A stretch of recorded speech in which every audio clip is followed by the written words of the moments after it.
My name is David Espinoza. It's Davidespinoza.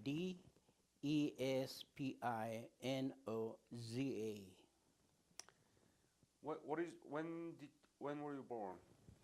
I was born December 29, 1931. September 29, 1931. December? December 29, 31. Where were you born? El Paso, Texas. You born here. Tell me about your family, your parents and your siblings. Okay, we were a family of 9. That's counting my father and mother. Mm-hmm. He had 5 brothers and 3 sisters.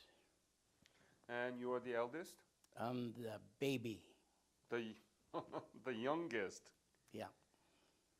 So what school did you go through here? I went to Moorhead Grammar School. Could you spell it? Morehead. Yeah. Grammar school, and then Then I went to El Paso High. El Paso High. Yeah. Is it big school? Yeah, it's a big school. Very big. Yeah. When did you graduate that high school? I didn't graduate. And what happened? I got out of school to join the Korean War. I joined the Army because that's when the Korean War broke out. You were not afraid. No, sir. What year was it? When did you stop the high school and join the army? That was in 50. 1950. You joined the army. Army, yeah. Wow. Actually, I signed up for airborne school, paratrooper. And you did it or what? Yes. You did. Yeah, I had my training in Fort Benning, Georgia. 82nd Airborne, right? No. No, 101? No. What is it? 187th Airborne Mm-hmm. Regimental Mm-hmm. Combat Team. So where did you go to basic military? Uh, Fort Benning? yeah, for my jump school, Fort Benning, Georgia. Mm-hmm. How was it? Was not difficult or Very hard. scary? Difficult, no, hard. You really have to do whatever you have, whatever your heart tells you. Do it, you know. Very hard, yeah. We started with you jump off of a 4-foot tower. That's what I'm talking about. If I go up there, Yeah, I feel like... that's a little one, yeah. That's a little bit.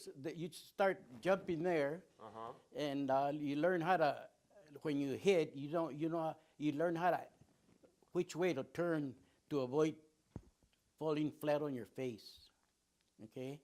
Then from there, you go to, you go to the 34-foot tower, climb upstairs and go all the way up there.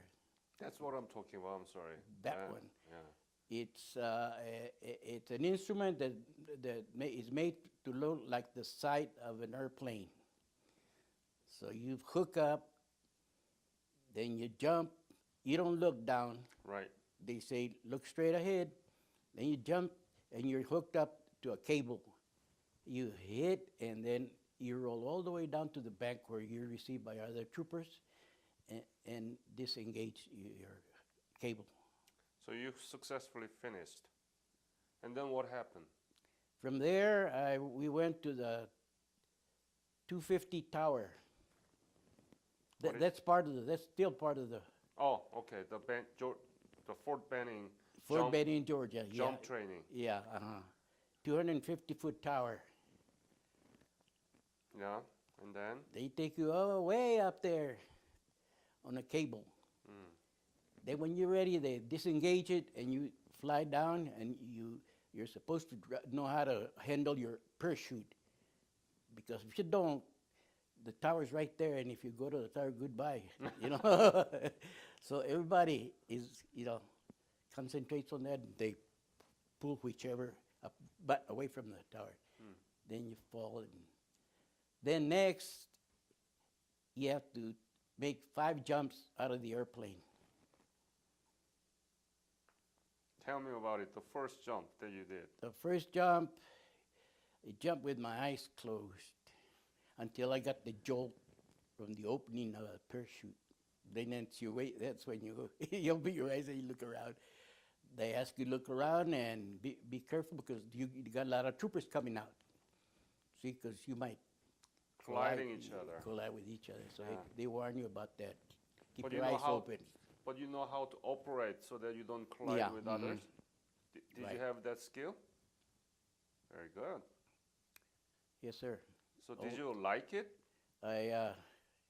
Well, let's say I didn't love it, but I was in there, so I just got used to it.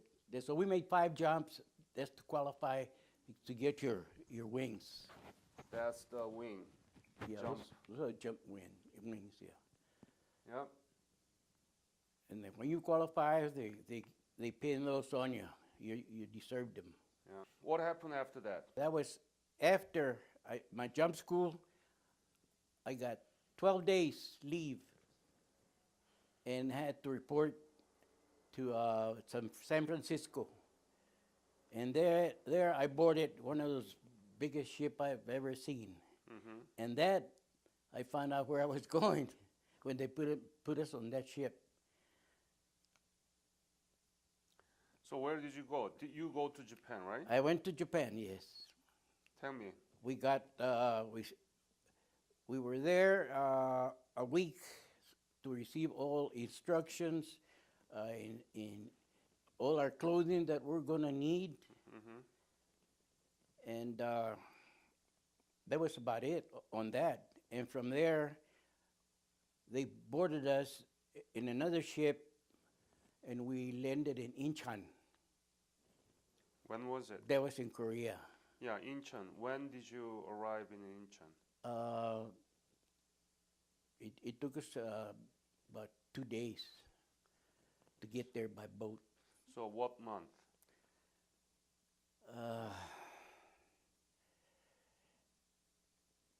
Maybe it was the end of the year. End of the year. Yeah, because it wasn't cold and it wasn't hot. It Cold? wasn't cold? No, it wasn't cold yet. I mean, right there in Incheon, it's cold when you start, they board you in trucks, and then they take you up into the hills where you're going to be stationed. You arrived in Incheon at the end of 1950. Yeah. Right. And then what happened to you? Incheon, they took us up to the hills, and we replaced a Korean, I don't know how many men there was, but we replaced them, I know, because we took over their positions. Okay? And then we were there for 6 weeks. And from there, they moved us, or we transferred into the 40th Division from California. And there were nothing but kids. So I was there for 3 months, and they started shipping those guys back to California because their parents wanted them back. They were none but kids, 16, 17, 18 years old. So they started sending them back. I was there for 3 months, and from there, they sent me to Kojido prison camp. They were there when we got there, so we had a little taste of. Well, you can say, get in there and you start looking for your life. You know, you're trying to quell down the riot. You know, and flamethrowers and all that stuff. You know, that ended for a day and a half till everything was settled. So that was 1951 in Kojedo? 1951 or 1950? No, 51. 51. So there was a riot, and your mission was to quell down. Wow. How was it? How severe that the riot was to you? You don't have time to think. Mm-hmm. They put you in there, and it says, you move these people. I wasn't by myself. I had other guys, you know, Yeah. with me. So Yeah. we're pushing and bayoneting and whatever, hand grenades and stuff like that. Did you have to fire at them? Yeah, yes. Mm. That's where we found out that we're not only fighting the North Koreans, but we're fighting Chinese too. So did you actually parachute into the Goje Island, or did you take No. a ship? No, we were already in Korea. From there Right. From there to Gojedo, how did to you go? Kojido, they send us in trucks. Trucks. Yeah, yeah. It took us off the lines. Load up in trucks, 2.5 ton trucks, and drove us in there. They trucked us to where it was. Okay. In Kojido. I don't know if it was connected to the island, but I think it was connected. Because later on, when we had everything was down, we took these people. They call us the honey bucket detail. Yeah. So it was right next to the shore, the water. So it was the island was connected. Through the bridge. Yeah. So after you taking care of the riots in Goje Island, where did you go? We went back to the lines, Where? Kumwa Valley. Kumha Valley. Yeah. I don't know if you ever heard of anybody mention Papasan Yeah. Hill. Yeah. Okay. Okay. We were right in front, across the valley from Papasan, Mm. which is way up there. We're down here. Mm. So they used to practice with us, you know, when we were out there digging trenches and all that stuff, you know, just fire with rifle fire. Mm. We used to hear them pings all the time, you know. Who was the enemy, North Koreans or the Chinese there? North Koreans and Chinese. And Chinese. They had them in different compounds, separated. Tell me about the typical day of your duty. What did you do in Kumha Valley? Every day, almost like what is the routine at the time? We were digging trenches, making them deeper. You go down the hill and carry water in the 5-gallon cans on your back because you couldn't walk. You had more or less crawl with that 5-gallon tanks on your back. And a duty guard at night, 2 big hours out there in the dark where you couldn't even see your hand in front of you. So it was so dark. But later on, our people started using reflectors at night. They would hit the clouds and then down with the light, say. That's the only light that we had at times when they had the spotlights out. Were there everyday combat and battle? Well, they fired on us, especially when we're digging the trenches. Of course, they're up there, you know, they could see. So the mortar fire, that's what they used on us, mainly and mostly. So the enemy was in the Papasan, Yeah. or our forces Our forces across across, and so the Papasan was occupied by the enemies. by North Koreans. I see. Yeah. So, were there any dangerous kind of engagement with North Koreans or the Chinese during your service? All we had was sniper fire at night. They broke through some lines in a different section. So we could hear the firing and all that stuff. We knew everybody, so everybody was on guard, you know. And you could hear the bugles. I think it was the Chinese that were attacking up. I don't think Koreans used bugles, you know. No, I don't think so. I don't think Chinese. so. The Chinese, so you could hear the trumpet. That's what, more or less, you could tell that it wasn't the Koreans. It was the Chinese. I see. And from what I hear from, I guess, the guys that came in touch with them when they broke their line in contact, they were blowing their horns, but they were rushing like mad people. I mean, bunches, you know.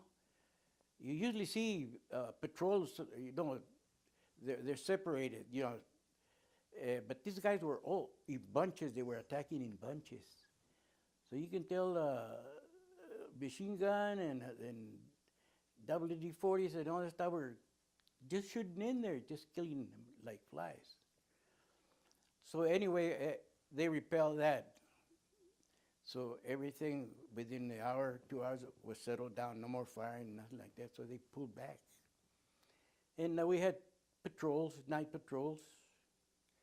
From our side, we go in there, blow up whatever the enemy was hiding in. You know, they dig themselves in there, and from there they fire at night. So in the daytime, brave us, we go down there and blow them up, blow the trenches or whatever they built. And in doing so, we got a little gunfire and rifle fire while doing that. And well, patrols were always going on. You go and patrol 1 week, and then another squad goes down there, or the other platoon next to you. So that's what keeps us busy, you know.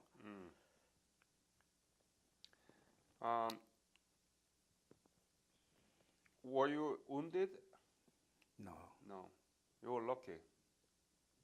Tell me about the living condition. Where did you sleep? What did you eat? And so on. Okay, we had bunkers on the opposite side. Of course, you know, we built our own bunkers, sandbags and logs and all this stuff.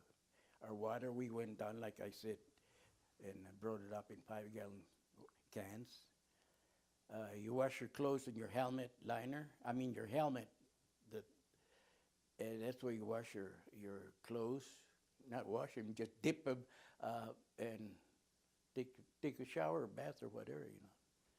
And you didn't have a facility for shower, right? You No. just No, we just shower with the you know, the cup of the canteen. Just dip it in there and like that, you know. so you cannot call it as a shower. Well, no, but everybody called it Shower. shower, yeah, because they drop the water on their heads, yeah, and it runs down. That's actually shower. Yeah, a shower. And sea rations for food. So you didn't have any hot meal? Once a month, I think, we went down there, and just when you're enjoying, well, see, you know, they're spying on us all the time, you know. They can fire anytime they feel like when they see us. Right. So we were walking down, we were going down and to the mess hall, down the hill on the other side. So once in a while, they dropped a couple of rounds back there, and they got everybody ready, you know. So some refuse to go down there.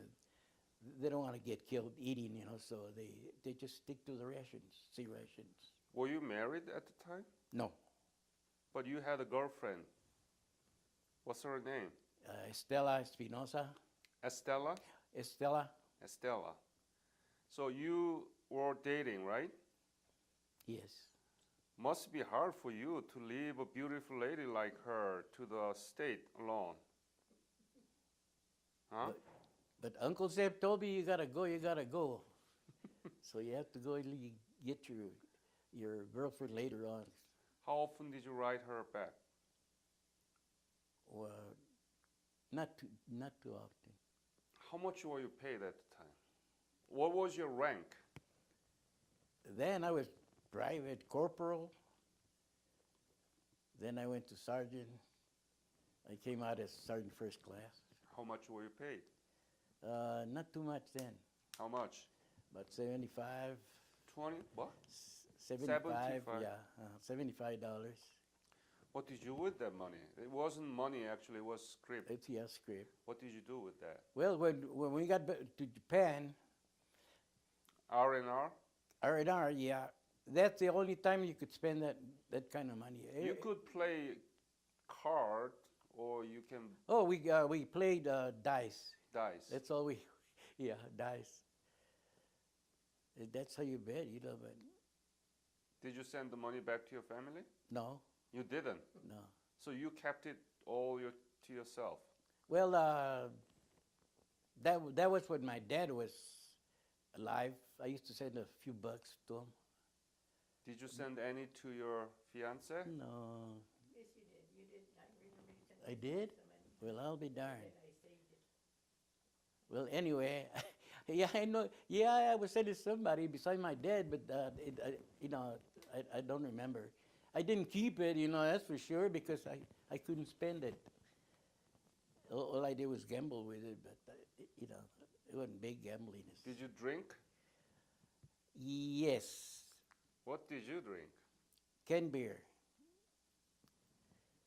We got in the lines. We used to get free beer, okay? Uh-huh. But being afraid of getting overrun, and you would be feeling a little woozy, but you had to go get your beer down there too, just like you carried the water. Yeah. A lot of guys didn't want to bother with So, that. hey- Walking down, I said, hey, you want my beer? You can have it. So being tough here, I got my beer and about 4 or 5 guys' beer besides. So I had a stack outside my bunker, but I only drank one beer. When did you leave Korea? The end of '53. Oh, you were there quite long. That's where I met my brother, Victor.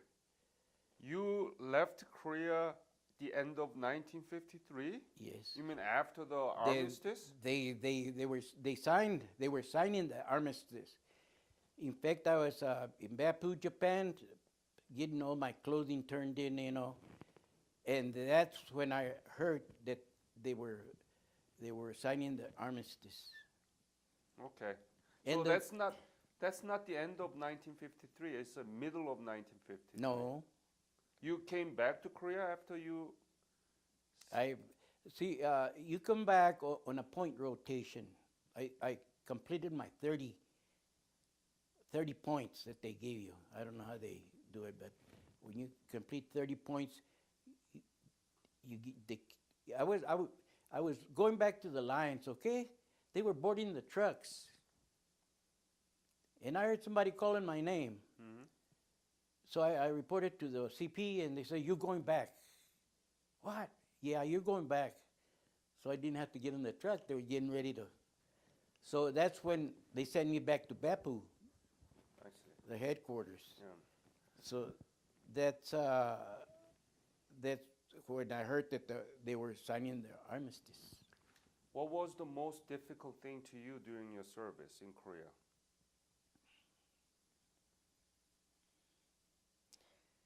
Well, I wouldn't say difficult. Maybe something that I didn't like. Yeah, what is it? Something. What are those? Well, I didn't like going down the hill. Like I told you, you have to more or less crawl, Yeah.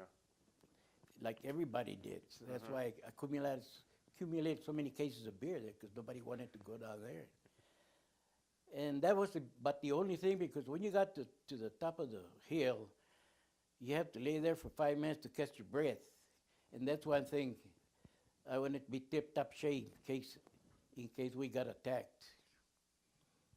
And that's about the only thing I didn't like. Mm. Otherwise, well, every GI had to do it, so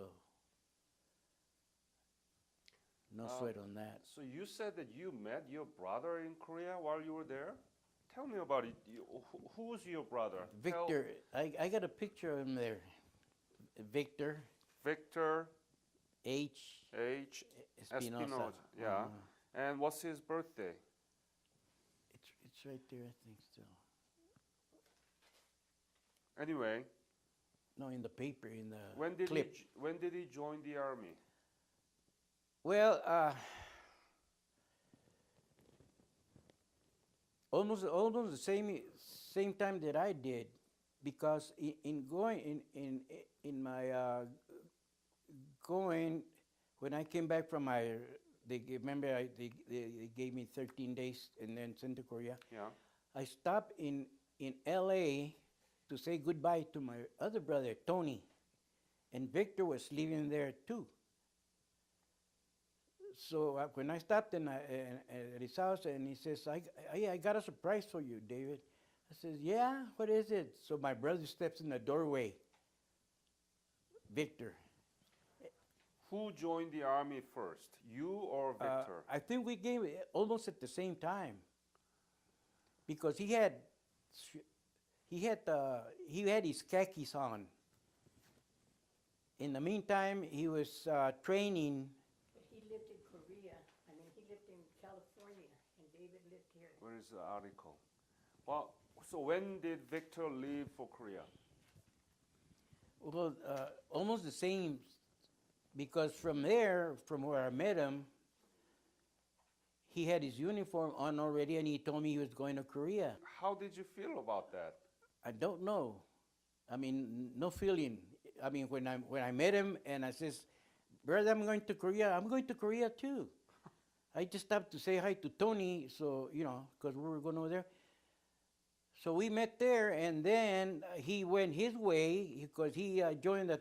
They sent him to the 23rd Infantry Regiment. 20th? 23rd Infantry Regiment, second.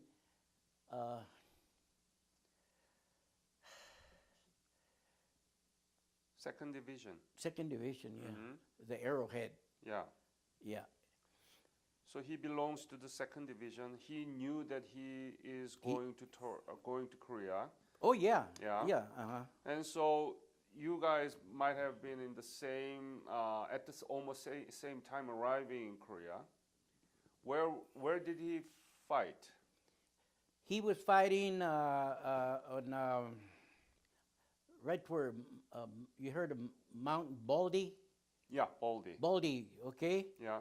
He was close to by there because that's the hill that they attacked, Mm-hmm. okay? So what happened? Tell me about your brother's fighting story. So that was the second time that I don't know why, that Baldy was attacked by the 2nd Division, the 23rd. Yeah. And they gave it up for some reason, I don't know, okay? So they were in R&R in Chuncheon, Mm-hmm. and that was close to where we were taking our 3-day rest and recuperation. Mm-hmm. So I talked to my platoon sergeant, and I asked him if any chance that I told him about my brother being around there someplace, could I have give me a chance to go look for him? And he talked to company commander, says, yeah, you have 3 days. Go look for him. So I started walking on the road, asking everybody, hey, do you know where the 2nd Division is? About 2 miles down that way. So in halfways, before I got there, I heard somebody call my name, David. And I says, who in the heck knows me here in Korea, So I look around and see where the voice came from. Nobody. And I see a little Jeep pulling back. And I kept my eyes on it, and this guy gets off, and he says, David. And it was my brother Victor. Victor participated in the battle of August 1st of 1952, Baldy. So was it before the summer, right? Did you meet him before the summer? I met him in between. How long did you talk to him? We just hugged, and he took me to where he was camping, okay? So I spent the night with him. You did? Yeah. And I could hear everybody say, hey, is it Victor's in his bed? No, that's his brother. No, it's not. I could hear the guys whispering and stuff like this. Because after that, I went to bed early, you know. We had some beers and all this stuff, see. And then next day when I left, he gave me a lot of stuff that he had received from somebody in the States, like canned goods and flour tortillas. You know flour tortillas? Yeah. Okay. So when I got to my location, and all the guys knew that I had stuff, you know, that they had sent from the U.S. Well, I was a very popular guy, you know, so everybody was in there, you know, eating with me and all that stuff. So our flour tortillas were green, half of it. So we just cut the green off and ate the other half that was clean, you know. So after we went back on the lines, and remember Stars and Stripes newspaper that was circulated for the front lines? I heard for the second time again somebody calling my name. And I says, yeah, I answered, do you have a brother named Victor Espinoza? I said, yeah. I said, look at here. They had the article where he had been put in for the Medal of Honor. Okay? So I read it and all this stuff and kept the clipping. But then when he left first. He got there before me, I think. Yeah, because they were being decorated in Fort Bliss. But when I got back to El Paso, I got back home, I met him again, you know, for the third time. But he already been there for quite a while. And I talked to him and said, hey, what happened to your congressional honor? Did you get your congressional medal of honor? He says, no, I just got the Distinguished Service Cross. Why? He says, because my company commander didn't like me.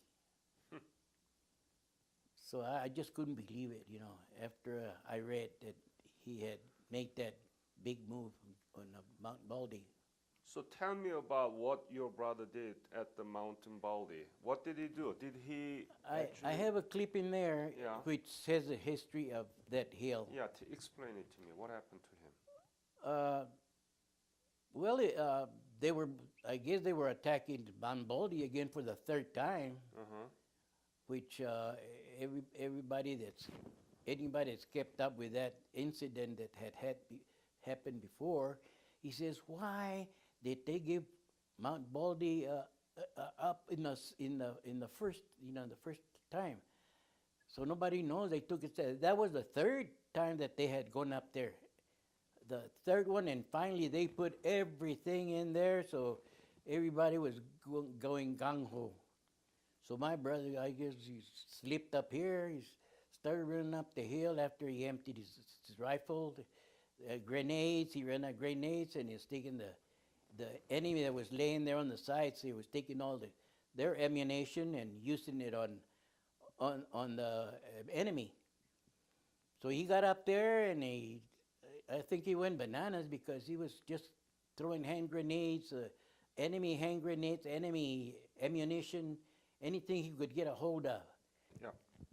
Okay, in going up the hill, he was, you know, shooting and throwing hand grenades all till he got to the top. Then when he got to the top, he got more ammunition, Chinese, Korean, or whatever, Chinese ammunition and stuff like that. And the guys that were up there, they were holed up. The enemy was holed up, so he threw grenades in there and killed about 10 more enemy. That's when he got up on top of the hill. So your brother and his boss was not in good terms. Yeah, he didn't like him. That's a Victor Espinoza, right? Right. When did he die? Ooh, more or less. And so that when he returned, he didn't get the MOH, Medal of Honor. No, he got Distinguished Service Medal. This friend of my daughter's that works at Fort Bliss found out from my daughter what had happened to Victor, her uncle, And he started looking through papers, and I mean, he sure went and he called people up there and got information. Uh, And then talk to Washington. yeah, he talked to personnel in Washington. Tell me about the March when you meet with the president. How was it? Where did you go? How was it? How was the ceremony? And tell me about it. Well, it's something that you don't dream of ever having the pleasure of meeting the president, even though I voted for him, and they told us that we were going to meet him and all that stuff, you know. So everybody was excited. My sister, my wife, my nephew, my nephew, his wife, and He wants to know what would happen during the ceremony. well, during the ceremony, well, the, uh, he shook our hands, everyone, you know, everybody hugged and shook our hands, and that was the first time that. But later on, when the presentation of the Medal of Honor, that was beautiful. I mean, there was cameras all over the place. What were you thinking when your brother's name called and he was finally receiving the Medal of Honor? You met him and you read the paper there, Stars and Stripes, that he's going to get a Medal of Honor, but it's not been delivered. Finally, you saw it. What are you thinking? I just wanted to cry, you know, from happiness, from being so happy. And Were you close to him? very, very close. And finally, you had seen that, right? I was so glad for him. I even talked to him, you know, telling him that he got it after all, you know, to have peace of mind. Well, not peace of mind, but to rest in peace. That I was there, almost myself. I was almost there to receive it, but his son received it for him. So that was very good, great. Had you imagined that your brother and yourself be in the same place, fighting in the same war, and closing? I call it a miracle. We lived together for a time. Then he went to L.A. with my other brother Tony, and he was living there. And when I went to say goodbye to my brother Tony, he was there. I said, what a coincidence.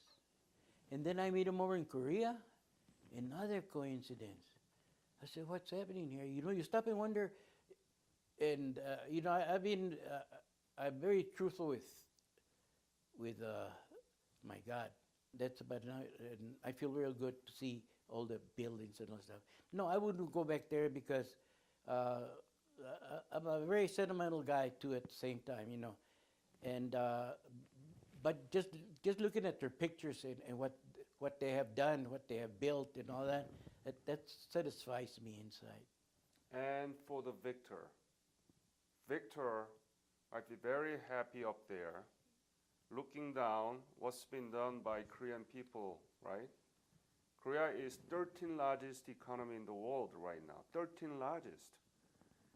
When you left Korea, there was nothing left, right? Do you agree? Right? When we went through the little valleys, going up to the mountains, you'd see old man with little kids and all that stuff. That really breaks you, you know, when you see that. Poor, can defend themselves, you know. Anything you want to add to this interview?